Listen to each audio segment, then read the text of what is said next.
The differences in health between Indigenous and non-Indigenous people. And the effect that education has. This graph shows the percentage of Indigenous people that smoke daily is over twice that of non-Indigenous people, with the non-Indigenous people having the percentage of about 20% and Aboriginal is about 45%, and that's not to mention the people that smoke about 2 to 3 times a week, meaning that probably over half their population smoke. There's a significant difference in percentages of people that are obese. There's almost a 25% difference. This is a massive gap between overweight Indigenous and non-Indigenous people. As can be seen as an overall result, Aboriginals have a significantly lower health rating than non-Indigenous Aboriginals in all areas of the health criteria, in alcohol consumption, smoking, and obesity. This graph clearly shows a gap between life expectancy in Indigenous and non-Indigenous people. It's quite a large gap and recognised throughout all of Australia. A 17-year gap is not to be missed.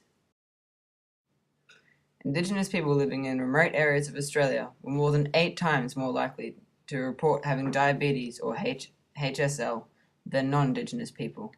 This again is another large gap between Indigenous and non-Indigenous people.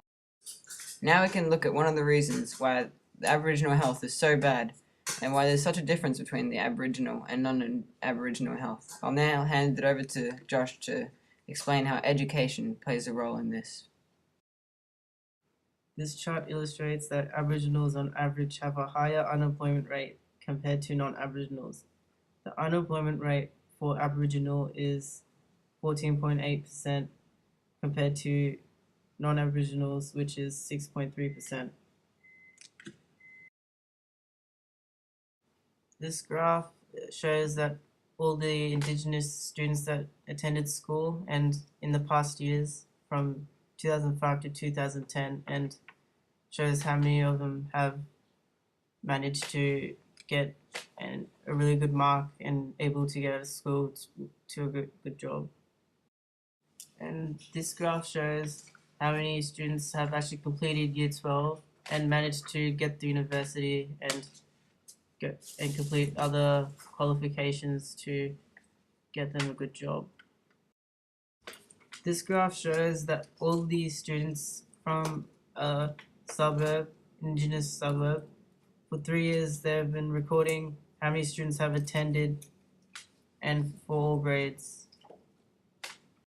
As can be seen, the graph between child mortality rates for Indigenous and non-Indigenous people is quickly closing.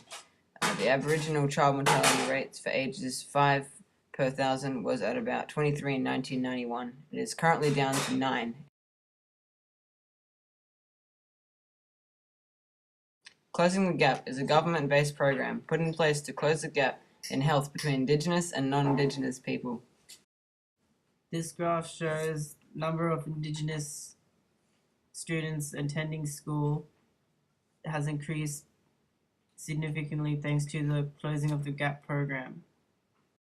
As a result to the closing of the GAP program, in this picture it shows how many Indigenous people have entered into the workforce.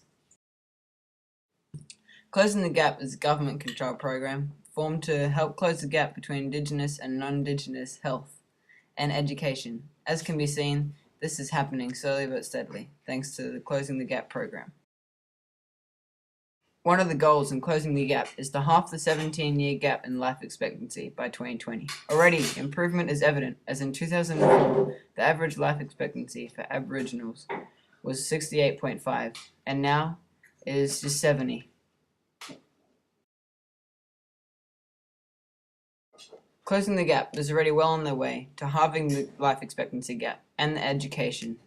So, by 2020, their goal should be reached.